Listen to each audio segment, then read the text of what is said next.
Greetings and welcome to another APO Productivity Talk, a series of discussions with international experts on topics related to regional productivity enhancement for overall socioeconomic development. I'm Dr. Isimeli Waibuta Tagicakiverata, Director of the National Training and Productivity Center, Fiji National University, and APO Alternate Director for Fiji. I will be moderating today's P-Talk on greening tourism. It is with great pleasure, and I am pleased to welcome today's expert, Dr. Ravinder Nath Batta, Advisor to the Chief Minister, Government of Himachal Pradesh, India. Welcome, Dr. Batta, and thank you for being here today. Thank you, Dr. Isimeli. I'm really obliged to the APO for having given me this opportunity and also having taken up this very important issue of greening tourism, which is very relevant from the point of view of developing countries as well as the small island developing states. So it will be useful for all of us to understand as to how we can promote tourism without destroying the environmental assets that we have. Thank you very much, and thank you, APO, for giving this opportunity. Thank you for those remarks. So I'll introduce you to our audience. Dr. Batta's career in the Indian Administrative Service has given him varied experience at the field, direction and control, and policy-making levels. He has conducted studies on regulatory impact assessment in the areas of land management and impacts on the ease of doing business, e-mobility in India, renewable energy in mountainous areas by installing solar energy generation, biogas plants and lighting systems, and generating cooking gas from converted school food waste. Dr. Batta has published articles in international journals on sustainable tourism, resource efficiency, and public health management, ecotourism, and transport policy. Besides presenting papers at international conferences, Dr. Batta has authored several books and publications, including the APO's Green Tourism Certification Manual in 2009. As the current advisor to the Chief Minister of Himachal Pradesh, he focuses on policy related to tourism, renewable energy, sustainable development, sustainable mobility, and natural farming. So viewers, that's very briefly about our expert. Our topic today is greening tourism, and we acknowledge that the tourism sector is a major contributor to the economy of many countries, especially in the Asia-Pacific region, with its numerous small island states, including Fiji. It provides employment and creates business opportunities for SMEs and local communities, allowing them to flourish. The COVID-19 pandemic has hit the tourism sector especially hard. The ongoing adverse effects of travel restrictions, transport bottlenecks, and resulting economic hardships continue. Dr. Batta's presentation will cover key components of green tourism, including sustainability indicators and positive impacts in terms of productivity enhancement at community level, low carbon growth, and environmental preservation. Dr. Batta, I invite you to begin your presentation. Thank you, Dr. Isimeli. My topic, as you have suggested, is greening tourism. In this presentation, I would cover the aspects related to tourism and the environment, a quest for sustainability, then various forms of sustainable tourism, and I will take up ecotourism in detailed study. And finally, I will present a case study of Himachal Pradesh as to how we have been able to develop a new destination as ecotourism destination, what steps we have taken, and how we have been able to mobilize resources from different sectors, and the challenges that policymakers face in promoting tourism. First of all, it is very important to understand why tourism is important from the point of view of developing countries as well as from the point of view of small island developing states. First, it is because that about 1,407 million international tourist arrivals took place in 2018, which was 6% higher than the previous year.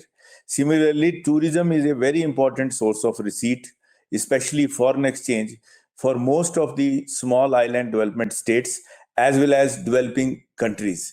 So in 2018 only, $1,480 billion worth of money was received, which was 4.4% higher than the last year, and which was even higher than the normal growth of GDP world over. The sector accounted for 10.3% of global GDP and supported livelihoods of 330 million people, outpacing the growth of the global economy for the 9 consecutive years. And finally, passenger transport is worth $250 billion. So tourism is not only making contribution to the GDP, it is a major source of foreign exchange earning for most developing states, as well as it is a major source of employment, livelihood for the people. So for all these aspects, the tourism sector needs to be promoted. Tourism enterprises need to be taken care of and promoted in these countries. But while we are trying to promote tourism enterprises, why should we feel concerned about the environmental aspects of tourism? This is the main aspect of study in my presentation. As we will find out in the following slides, that basically the environment is divided into 3 aspects. First is the natural environment, second is built environment, and third is the social environment. In the natural environment, we mostly include the natural resources that we have in the form of forest, biodiversity, fauna, flora, etc. And in the form of built environment, we include all the architectural facade of a particular area, buildings, roads, civic infrastructure. All these are included in built environment. And in the social environment, we are concerned mostly about the socio-economic aspects of a society and a community in the state.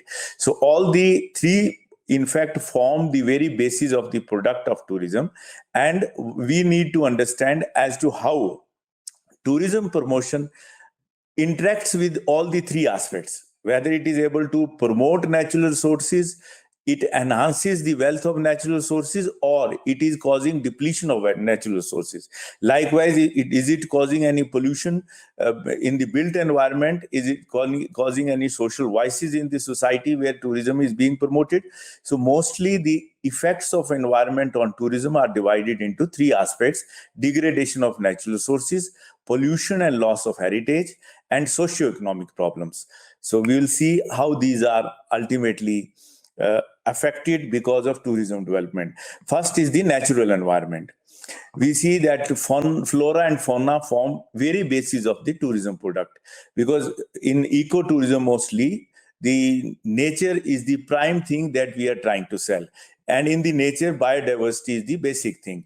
So because of the tourism infrastructure that is created in most places, either it is seashores or mountain areas, we find that a lot of tourists come and create temporary accommodations, camping sites, trekking sites.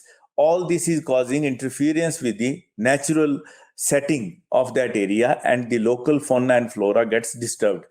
And it is disturbed because of the large number of tourists visiting also, and it is also disturbed because of the linkages that the tourism sector has with other sectors of the economy. Because naturally, when a tourism development takes place in a particular area, a lot of transport activity also takes place. Large number of vehicles, taxis, buses, etc., are coming to that area, causing pollution, soil degradation, etc. Likewise, lot of soil erosion is caused because of construction of roads, hotels, trampling, vehicular traffic, and pollution is caused to water sources, air. Noise pollution is caused because of movement of vehicles and other activities.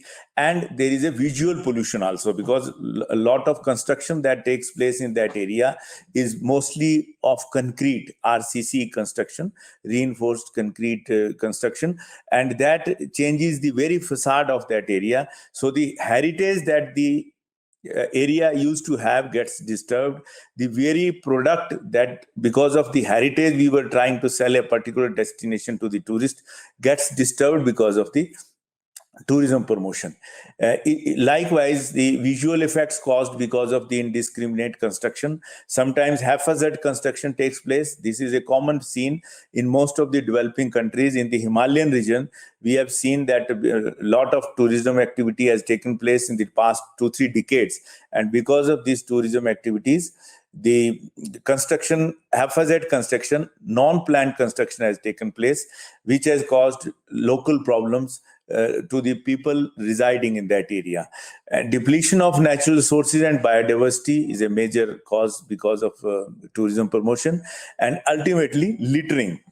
Littering is one of the very major problems which is noticed in the Himalayan landscape and seashores, etc. Also, because of the packaged products that we are consuming currently, or the packages that we used are ultimately disposed of in the open, causing littering in that area, and there is no established system of recycling or taking away that waste that is generated. So that littering is also becoming an eyesore for most of the tourists coming, and it is also causing pollution to the local water sources, to the local landscape, soil, etc. So natural environment is getting affected because of promotion of tourism, because of these creation of infrastructure, a large number of tourists visiting that area, and the vehicular activity, etc., taking place.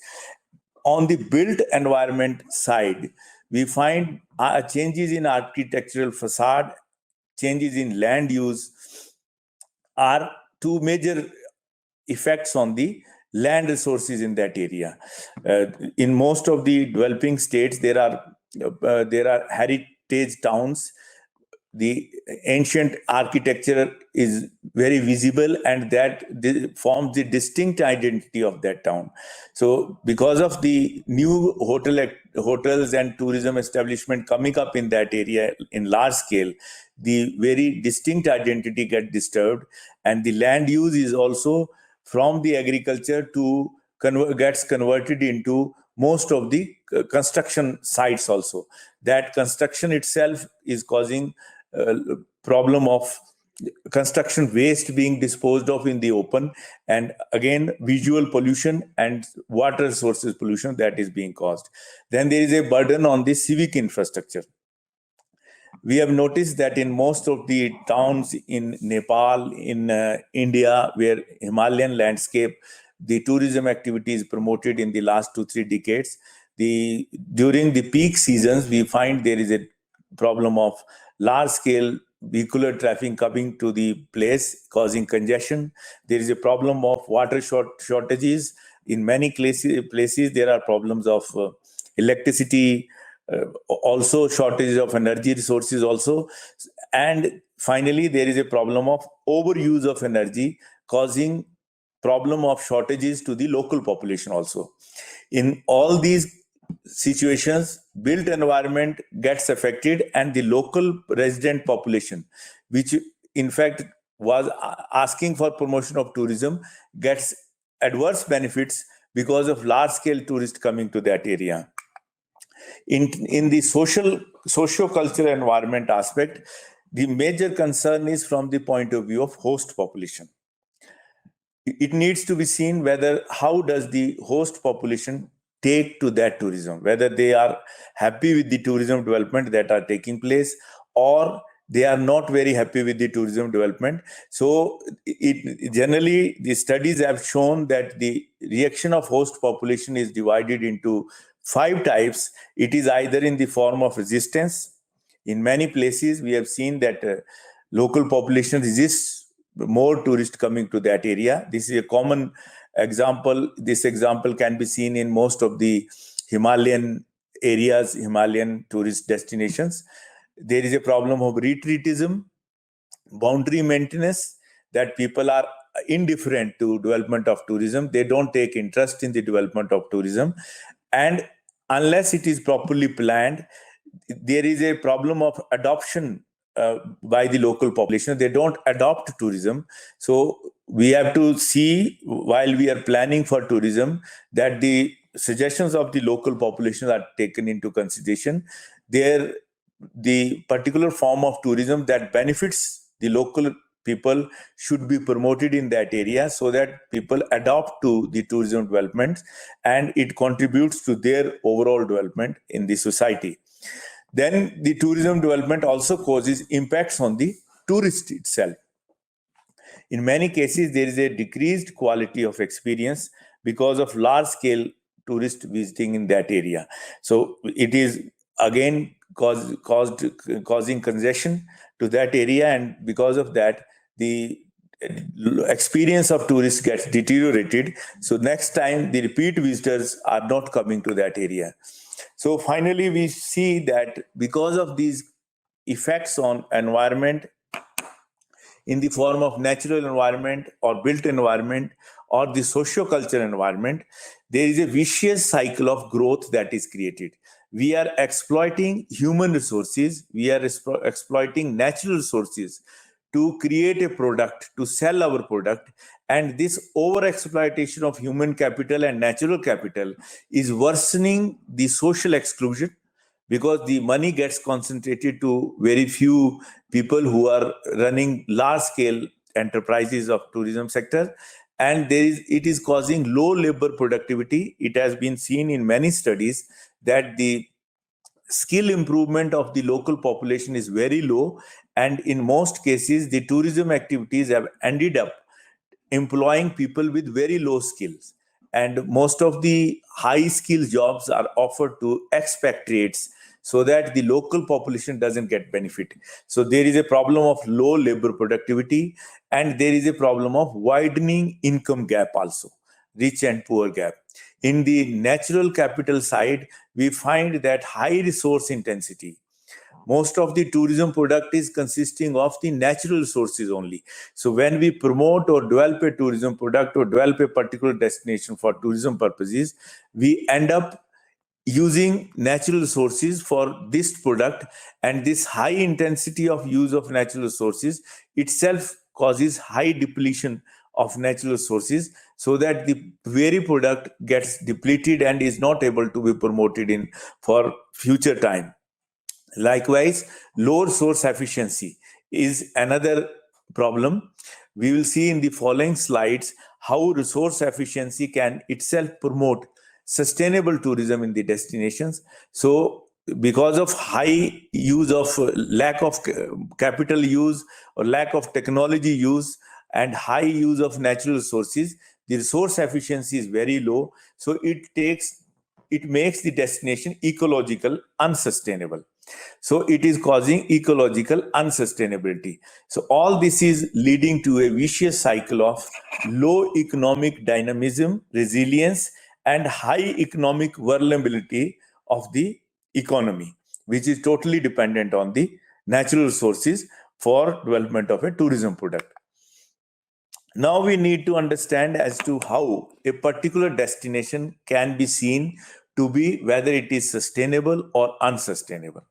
We need to find out major indicators which can be used by every enterprise in the economy or the policymaker or all the stakeholders to analyze as to whether particular form of tourism that is being promoted is sustainable or not. So this also we divide into different aspects. One is the economic aspect. Economic is a very important aspect because we are trying to utilize the local resources of the community to promote a product in the form of tourism.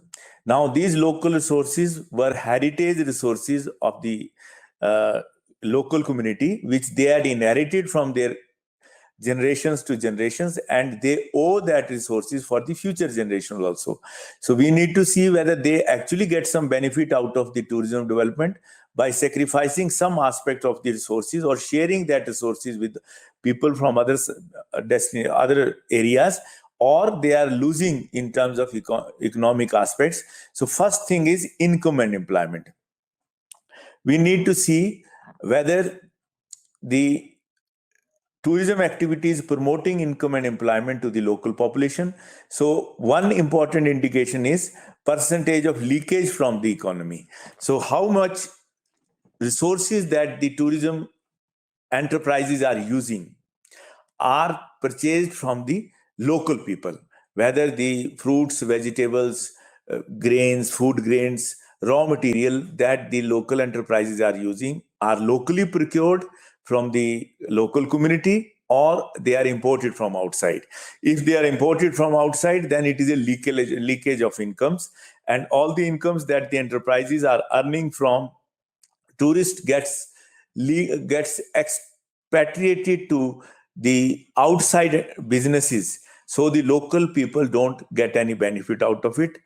The next important indicator in income and employment aspect is the employment growth in tourism.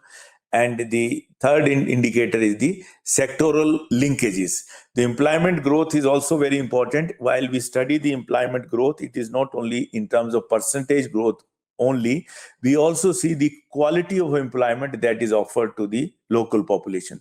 As I said, whether it is only unskilled jobs that are being offered to the local population, or they are getting some benefit of skilled jobs also, so that high paying jobs also are offered to the local population and incomes of the local population are promoted. Likewise, the sectoral linkages is an important aspect, whether the other sectors are also getting employment or benefits. This is all the two aspects, or income leakage. The three aspects are measured in terms of income multiplier or employment multiplier in the economics sector. So when a study is carried out of a particular destination, whether it is economically sustainable or not, we see the leakages, we see the income multiplier, we see the employment multiplier values of that economy. The next aspect is the capital formation. So we see what is the percentage of foreign ownership of enterprise in that area, whether we are promoting ownership, local ownership of enterprises. Here the MSMEs, micro and small and medium enterprises, gets important, because these MSMEs are mostly locally owned.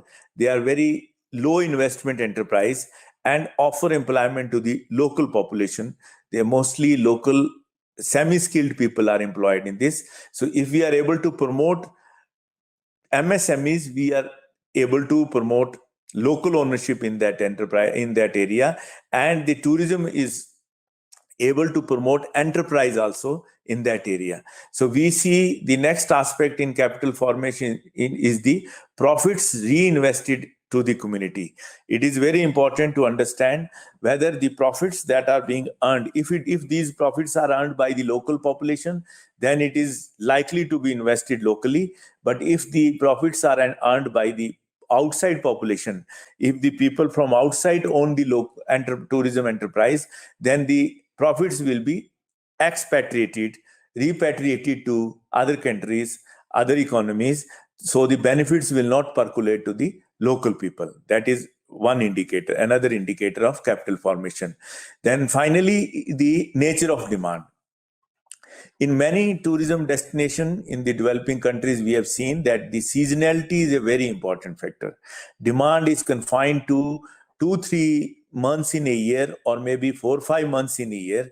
It is not spread all over the different parts of the year. So because of this concentration of demand, the employment is also very concentrated, limited to a particular season, and the income generation is also limited to particular season. So that discourages local enterprise, because local people are not able to afford their livelihood for 6 months when there is no tourism activity. It is only then foreign enterprises will benefit from it, because they are able to have that cushion of affording their expenses for 6 months when there is no activity.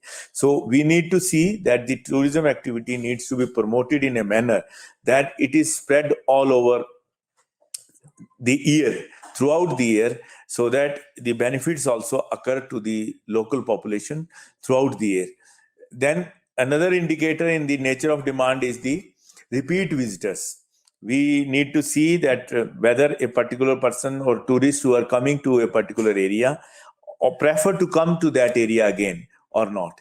If the resources of the tourism product get deteriorated, if the resources of that area get deteriorated, then there is a tendency among the tourists not to come again to that area. So that means the tourism promotion in that area is unsustainable, that product is unsustainable, and that tourism is not going to last for long. The next aspect is the ecological aspect or indicator of sustainability. In the ecological indicators, we see three components of it: loss of renewable resources, assessment of environmental aspects, and resource recycling. In the loss of renewable resources, we find that amount of erosion on the natural sites and number of containment sites are two important indicators. So if the erosion is very large, the local administration regulators will be required to make that a containment zone. If that area is confined as a containment zone, then the tourists are not allowed to visit in that area. That means the tourism product in that area has got deteriorated. So we have to see the extent of erosion that is taking place in the natural site, and we have to stop or ensure that no erosion takes place so that it doesn't get converted into containment zone. How that can be done, the EIA is a very important aspect of it. Environment impact assessment is one tool which helps us to understand as to what kind of effects that particular tourism promotion is likely to make or is making in that area. Likewise, the natural environmental accounting for life cycle analysis is another aspect.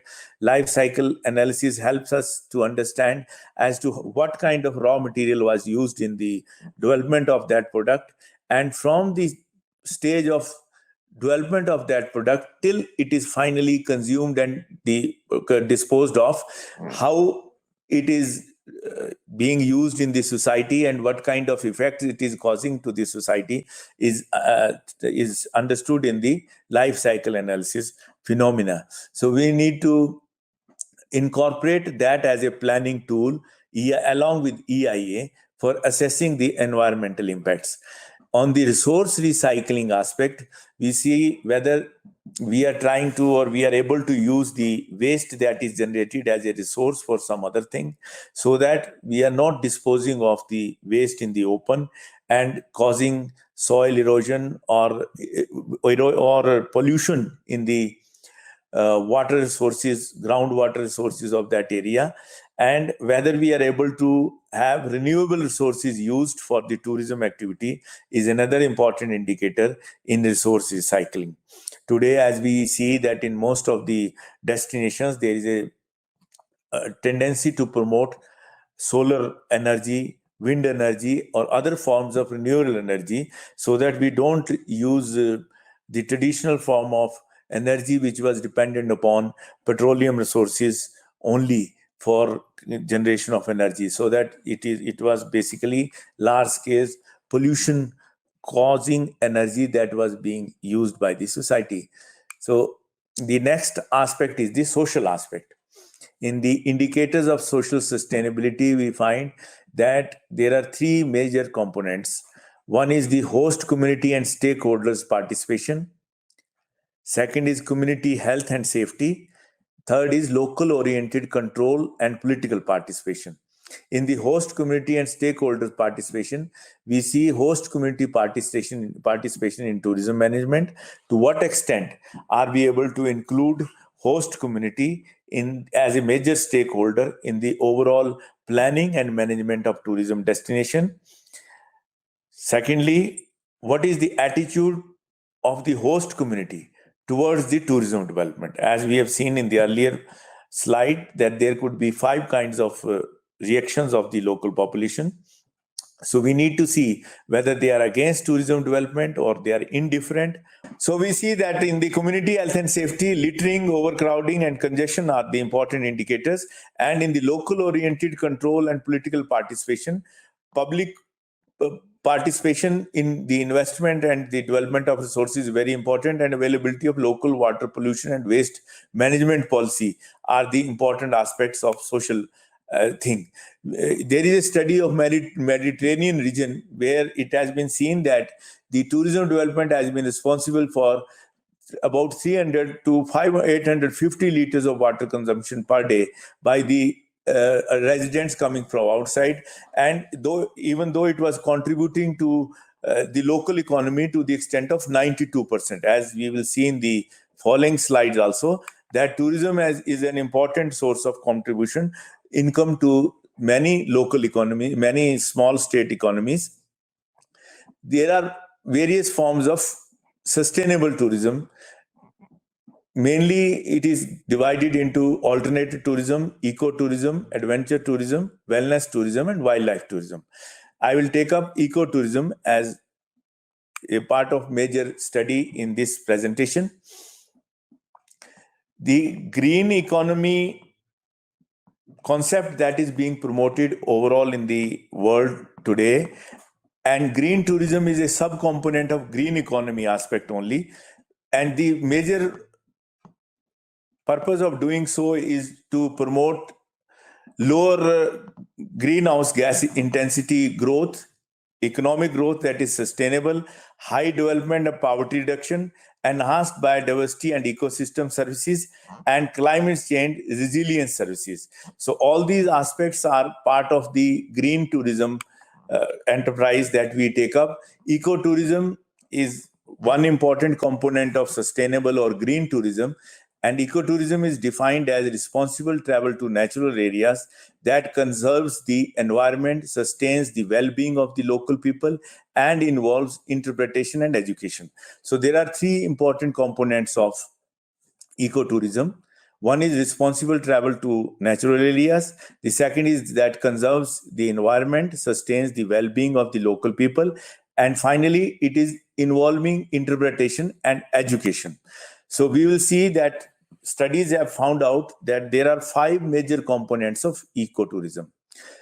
One is it preserves natural sources and biodiversity, generates money to finance conservation, contributes to the local economy, promotes community partnership, and educates visitors and local community. So these are the 5 prerequisites for developing ecotourism. It should be able to contribute to natural sources and biodiversity. We'll see how these different aspects are seen while we are trying to develop ecotourism. In terms of natural areas, zoning is a fundamental part of successful ecotourism management strategy. So zoning of natural sources or the areas where ecotourism is being promoted is to be done in a manner that there are biophysical attributes are taken into account, and ecological sensitivity of a particular area is also taken into account, so that tourists are not allowed to go to areas where which are ecologically very highly sensitive areas. The second aspect is the site planning. The third aspect is promoting sustainable infrastructure in that area. So in the sustainable infrastructure, we have to ensure harmony with the local environment. We have to see factors like temperature, wind, moisture, etc. Before promoting that particular area to tourists and the kind of tourists that we want to bring to that area. Financing the natural resources that we are using as a product is very important aspect. So it is always considered very important that the tourists should contribute something to the development of natural sources or preservation of natural sources of the area. So we have to see how tourists can be made to contribute. There are different kind of user charges that can be charged from the tourist, which are in the major forms of them are entrance fees, admission fees, user fees, licenses and permits, royalties and sale revenues, concession fees, taxes and leases and rent fees, and in many forms, the voluntary donations. All these different forms of charges can be collected while we offer natural areas to the local outside people. And this money can ultimately be utilized for development of that or preservation of that product in the ecotourism destination. Then the next aspect, as we have seen as one of the important indicators, is the contribution to the local economy. So we have to see whether the ecotourism or tourism that is being promoted in a natural area is promoting or reducing the leakages of the economy, whether the local enterprise, as we discussed earlier, is being promoted, whether MSMEs are being promoted, whether skill jobs are being promoted, or is it contributing to promoting skills of the local population so that they are even able to get jobs outside that particular ecotourism destination. Then strengthening links between the different businesses, influencing level of visitor spending, because visitor spending is very important. Focus on higher spending markets has to be done. Activities to promote length of stay need to be promoted. Local arts and crafts need to be incentivized. All these aspects need to be considered while we consider or promote a particular area as ecotourism destination. Another aspect is the economic viability of ecotourism destination. While we see the economic viability, we find out whether ecotourism needs to be marketed to places which could provide nature lovers over a long run. Because if the people are not interested in nature setting, then they may not be able to behave properly while they are in a particular tourist destination, and they may create pollution or noise pollution or even other social vices also. So community partnership, which we have seen, is very important aspect in the sustainable tourism development.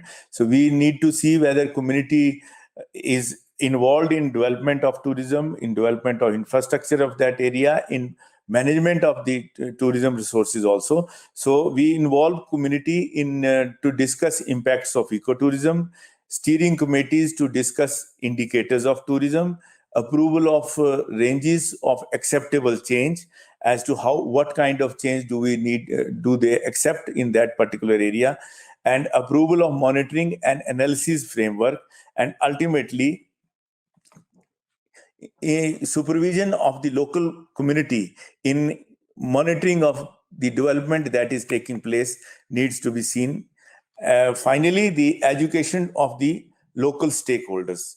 We need to see whether the ecotourism being promoted is able to educate the local stakeholders, the tourists that are visiting in that area. So along with the other infrastructure, we need to build up infrastructure of good quality, which is able to guide the local people, have educational activity among the local people and potential domestic markets, visitor centers where appropriate containing creative interpretative facilities are created, and better knowledge amongst tourism enterprises that they can pass on to their staff and guests. So ecotourism ultimately requires the combination of all stakeholders for promoting a tourism product. We cannot consider tourism being promoted in a particular area without all stakeholders being actively involved in the promotion of product in that area. So we find that for promotion of ecotourism and green productivity, the circular economy concept is equally important. In the circular economy concept, we see utilization of resources that involves the flow from beginning to the end of the product, from mining to designing, followed by manufacturing, consumption, and ultimately end of life management or disposal or recycling of the product. So life cycle approach is followed in trying to understand so that the virgin raw material is not utilized for, and whatever waste is being generated, we are able to utilize that waste as a resource for new product. We have also seen in the recent past 2 years that because of the COVID-19 impact, the tourism resources are being adversely affected. There is a fall in tourist arrivals. There are lockdowns all over the world in different economies. So the recent study by UNWTO shows that in 2021, January till March, there is a fall of tourists by 83%. Tourist arrivals have declined by 83%. And in different zones, the shortfall has been ranging from minus 71% to 94% in Asia and Pacific region. So because of this COVID there is an impact on tourism, and not only the tourist arrivals have reduced, but there has been impact on the incomes as well as employment opportunities that are being offered. It is expected or estimated that there are 190 million jobs that will be affected because of the COVID-19, and about 3.4 trillion worth of dollar of GDP is likely to be affected because of COVID-19. And in some of the states which are mostly dependent on tourism for their GDP, like Macau, which is having 91.3% GDP contribution through tourism only, and Maldives having 56%, Fiji having 25% money coming from tourism, are also getting adversely affected. The study shows that by 22nd June, 513 companies in the restaurant industry and 219 companies in the transportation and 117 aviation companies filed bankruptcy because of the lack of business due to lockdowns. So ecotourism or tourism is being affected because of this. However, because after this COVID-19 is over and the economies are being reopened by different countries, it is likely that the tourist will prefer going to areas where there is less congestion. Till recently, people used to be going more to the downtown areas, and remote areas were getting lesser preference. But now it is expected that they will prefer the remote areas where ecotourism destination is there and very less people are visiting. And there are chances of getting policy concessions also from the government for promotion of tourism activities. Because of that, there is an opportunity that we can utilize for promoting tourist destination as sustainable tourism destination. And there is also expected that the governments will move towards investing a lot of money in tourism infrastructure so that the green infrastructure can be created while promoting ecotourism or sustainable tourism in different areas. I will now take up one small case study which we took up in Himachal Pradesh, in a valley which was having large scale natural sources. About 60% of area was under forest, and the major livelihood activity of that area till recently was only agriculture. So we thought of promoting ecotourism in that area. So for doing so, we did one innovative study of convergence potential of different schemes for finding out, for generating resources for developing ecotourism in that area. So I will present how did we were able to do this exercise. And we also initiated schemes of skill development for improving skills of the local people to make them employable in the tourism enterprises, incentivized young people, entrepreneurs, for coming forward for developing local enterprise. We also started water harvesting schemes, water harvesting activities in different areas within this region to promote rainwater harvesting so that local water sources are utilized, and solar energy on the rooftops for generation of power by the local enterprises as well as local people also, and use of local material for house construction and payments, and finally waste to energy. These were some of the steps that we took for developing ecotourism in that area. We did this convergence framework exercises by finding out as to how the money that is being given by the government is flowing to different sectors in the economy. We found out that there were different agencies which were financing different activities. For instance, we were getting money from the Finance Commission grants, from the State Finance Commission grants, from money under the Government of India schemes, and money under the Green Cess. We had introduced Green Cess also, whereby we were making the local tourists to pay towards the preservation of resources in that area. And likewise, some money was coming from different parastatals of the state government, which were spending as part of their normal economic activity in that area. But all this money was being spent by different agencies, including the international agencies also, which were giving money for development of different schemes in that area. But there was no convergence among the different agencies, and there was no holistic planning in that area. So because of that, this money was being not utilized for development or overall development of that region. The activities were taking place in isolated manner, not in furtherance with a common objective. So we brought all these stakeholders under one fold and were able to mobilize all these resources and develop a common scheme to promote infrastructure which is contributing to the development of ecotourism. We were able to develop infrastructure, tourist infrastructure especially, by utilizing the local resources, promote Ayurveda in health wellness tourism, and other ecotourism interventions were in the form of developing a nature park, sanitation facility, rainwater harvesting, solar lights, street payments, trekking facilities, and visitor education facilities, etc.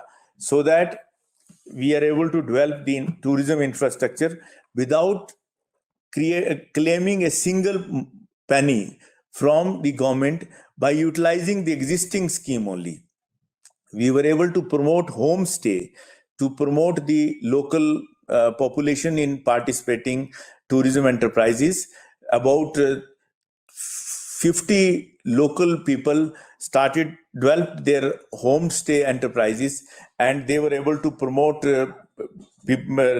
local people were able to promote tourism by bringing tourists from outside and making them to stay within their houses only. By doing this, developing this as ecotourism destination, we were able to we did this two kinds of main intervention. One is the intervention in the form of environmental assets. The other is intervention in the form of socio-economic assets. In the environmental assets, we were able to promote public and private investment, rejuvenation by creating positive externalities of the environmental assets, resource recovery by energy and wastewater reuse, and then policy intervention by promoting innovation and resource efficiency. In the socio-economic aspects, we promoted local promotion, cultural promotion, IEC activities, and GI tagging of the local heritage products of that area.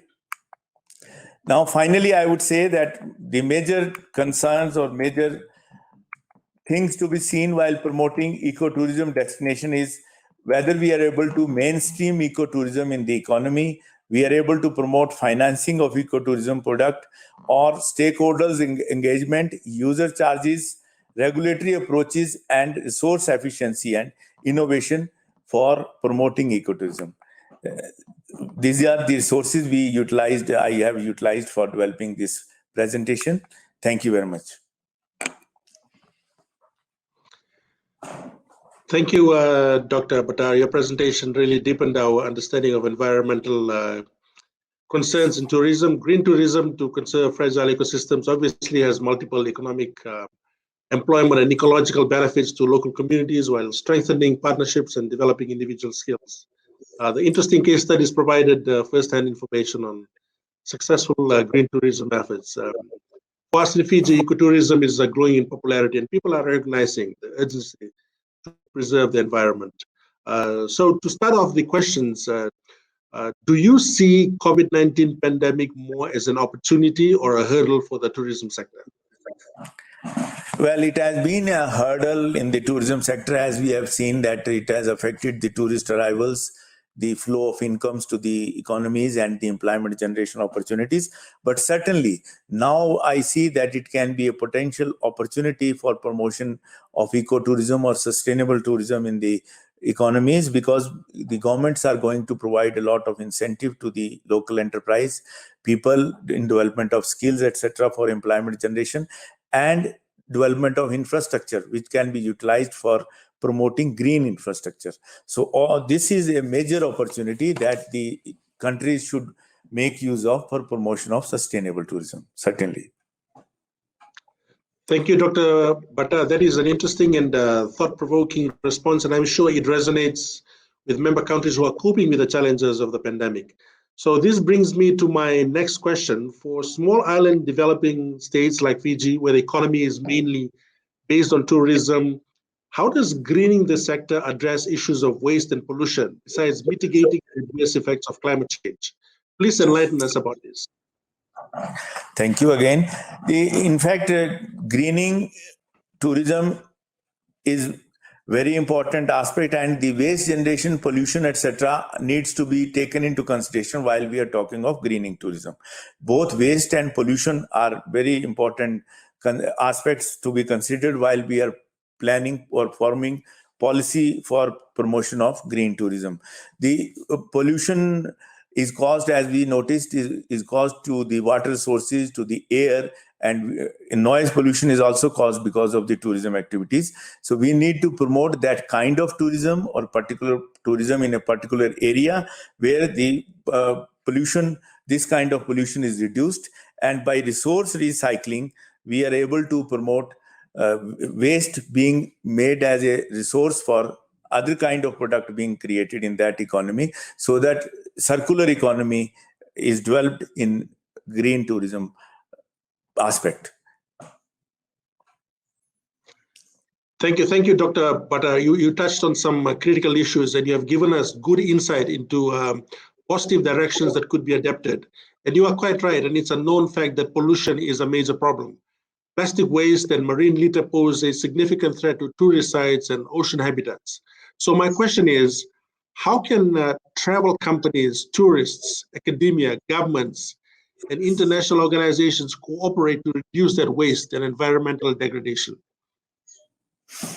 Yes, as we noticed that participation of stakeholders is very important aspect in development of tourism. And one of the key indicators of sustainable tourism is whether all stakeholders are actually actively participating. So tourist company, travel companies can generate information and circulate among the potential tourists on the strengths of tourism assets in that area, and on educating the potential tourists as to how they can stop creating waste or pollution in that area.